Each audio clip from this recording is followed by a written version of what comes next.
နော်ရထားမင်းကြီးအချစ်တော်စစ်သူကြီးမှပြည်နေတံတင့်သူတော့မဟုတ်ပကံပြည်ကိုအနစ်နာခံကာကွယ်စောက်ရှောက်ခဲ့သောထီးလိုင်ရှင်ကြံစစ်သား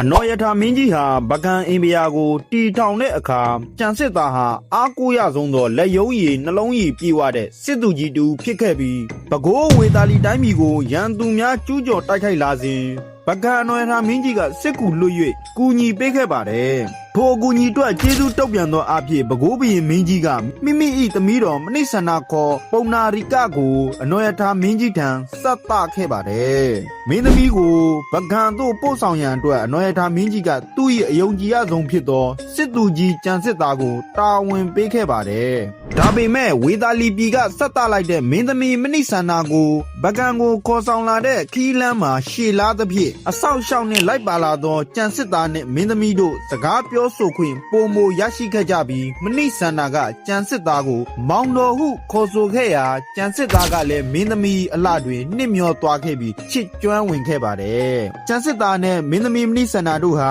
မေတ္တာမျှခဲ့ကြပါတယ်ဒါကိုသိသွားတဲ့အနော်ရထားမင်းကြီးဟာအမျက်ရှပြီးကြံစစ်သားကိုဖမ်းဆီးချုပ်နှောင်စေခဲ့ပြီးမလွဲသာ၍လှန်နဲ့ပစ်တတ်ခဲ့ပေမဲ့ကြံစစ်သားဟာရှောင်တိန်နိုင်ခဲ့ပြီးပကံပြည်ကနေထွက်ပြေးတိမ်းရှောင်ခဲ့ရပါတယ်ကြံစစ်သားဟာပကံပြည်ကထွက်ပြေးပြီးနောက်တောပုံဘွားနေပုံအောင်နေထိုင်ခဲ့ပြီးကျန်းစစ်သားဟာအနော်ရထားမင်းလက်ထက်တစ်လျှောက်လုံးနီးပါတောတောင်တွေထဲမှာဆင်းရဲဒုက္ခခံပြီးပုံအောင်နေခဲ့ရပါတယ်ဒီကာလမှာသူဟာပြည်သူတွေရဲ့ဆင်းရဲဒုက္ခရက်မှတ်များ၏ချိန်ချောက်မှုတို့ကိုကိုယ်တိုင်မြင်တွေ့ခဲ့ရပြီးငြိမ်းချမ်းရေး၏တန်ဖိုးကိုနားလည်လာခဲ့ပါတယ်ပကံပြည်ကောင်းကင်ယံတွင်လာမင်းချင်းသည်ဝင်းပစွာတာထွန်းနေပြီးအနော်ရထားမင်းကြီးအမျက်တော်ကြောင့်တောပုံဘဝဖြစ်ပြေးလွှားနေရသောကြံစစ်သားသည်အေယာဝတီမြစ်ကမ်းဘေးရှိတဲအိုပြက်တစ်ခုတွင်ခိုလုံနေရပြီးထိုညတွင်သူ၏ထံသို့မထင်မှတ်ထားသောဧည့်သည်တူရောက်ရှိလာခဲ့ပြီးထိုသူမှာအခြားသူမဟုတ်ဘဲအနော်ရထားမင်းကြီး၏တစ္ဆာရှိလာသောအမတ်ကြီးတူဖြစ်ပြီး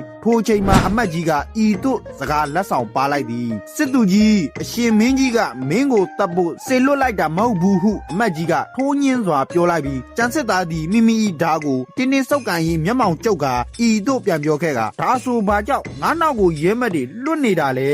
အမတ်ကြီးကတပ်ပြင်းချရင်လက်စာကတ်ထားသောရွှေရောင်ဝါးကြည်တောက်လေးတစ်ခုကိုကမ်းပေးလိုက်ပြီး၎င်းဝါးကြည်တောက်အတွင်း၌အနော်ရထားမင်းကြီးကကိုယ်တိုင်ရေးသားထားသောလှုပ်ဝက်စာတစ်စောင်ရှိနေပြီးစာထဲတွင်ဤသို့ပါရှိသည်ငါညီမင်းကိုပြည်နေတံပေးရခြင်းမှာမနှိမ့်ဆန္ဒကြောင့်တစ်ခုတည်းမဟုတ်ပကံပြည်အစွန်အဖျားတွင်ပုံကံရန်ပြင်ဆင်နေသောအင်အားစုများကိုမင်းကတောပုံဘဝဖြင့်လှုပ်ဝက်စုံစမ်းရန်ငါခွင့်ရေးပေးခြင်းဖြစ်ပါတယ်မင်းကိုငါယုံကြည်တဲ့ကဲ့သို့ပကံပြည်ကလည်းမင်းကိုလိုအပ်လိမ့်မည်ကျန်စစ်သားသည်စာကိုဖတ်ပြီးနောက်မျက်ရည်ဝဲသွားခဲ့ပြီးမိမိအပေါ်အမျက်ထွက်နေသည်ဟုထင်မှတ်ထားသောအရှင်သခင်သည်အမှန်စစ်စစ်တွင်မိမိအားပကံပြည်၏ဖုံးကွယ်ထားသောလက်ယုံအဖြစ်တာဝန်ပေးခဲ့ခြင်းဖြစ်ပြီးထိုညမှစ၍ကျန်စစ်သားသည်ရိုးရိုးတော်ပုံတအုပ်အဖြစ်မဟုတ်ဘဲပကံပြည်အနာဂတ်အတွက်လှုပ်ဝက်စွာအလုတ်ကျွေးပြုသောမှောင်မိုက်ထဲကသူရဲကောင်းတအုပ်ဖြစ်လာခဲ့ပါတယ်သူသည်ရွာစီလဲ့လေ၍ပြည်သူတို့၏အတန်ကိုနားထောင်ခဲ့ပြီးဘရင်မင်းမြတ်မသိနိုင်သောအာဂတိလိုက်စားမှုနယ်စပ်မှကင်းထောက်များကိုနှိမ်နင်းခဲ့ပါတယ်နေနှဲငယ်ကြတွင်အနော်ရထားမင်းကြီးနတ်ရွာဆံပြီးနောက်တာတော်စောလူမင်းနန်းတက်တဲ့အခါငရမင်းပုံကန်လို့ပကံပြည်ပြက်စီလူနီးပါဖြစ်ခဲ့ပါတယ်ပကံပြည်အနေကြောက်ရောက်လာသောအခါကျန်စစ်သားသည်သူ၏ကြိုတင်စုဆောင်ထားသောတောတွင်းအရာစုများဖြင့်ပကံကိုကယ်တင်ရန်ထွက်ပေါ်လာခဲ့ပြီးကျန်စစ်သားဟာပကံပြည်ကိုတစ္ဆာရှိစွာနဲ့ပြန်လာပြီးရန်သူတွေကိုနှိမ်နင်းပေးခဲ့ပါတယ်စောလူမင်းကြဆုံးပြီးနောက်မှာတော့ပြည်သူတွေနဲ့မူးမတ်တွေကကျန်စစ်သားကိုနန်းတင်ခဲ့ကြပါတယ်ကျန်စစ်သားသည်သူ၏ငယ်ချစ်ဖြစ်သောမနိဆန္ဒကိုရှာဖွေပြီးဥဆောက်ပန်းဟူသောဘွဲ့အမိဖြင့်မိဖုရားကြီးအရာမြောက်ခဲ့ပြီးနှစ်ပေါင်းများစွာအကြာတွင်ဘယင်နှင့်မိဖုရားဖြင့်ပြန်လည်ပေါင်းစည်းခွင့်ရခဲ့ကြပါတယ်ကျန်စစ်သားဟာဘယင်ဖြစ်လာတဲ့အခါမှာလက်စားချီတာမျိုးမလုပ်ပဲလူမျိုးပေါင်းစုံချစ်ကြည်ရေးကိုအလေးပေးခဲ့ပြီးသူဟာမြန်မာစာတင်မကပဲမွန်စာတွေနဲ့ပါကြောက်စာရေးထိုးပြီးလူမျိုးစုတွေကြားစီးလုံးမှုကိုတည်ဆောက်ခဲ့ပါတယ်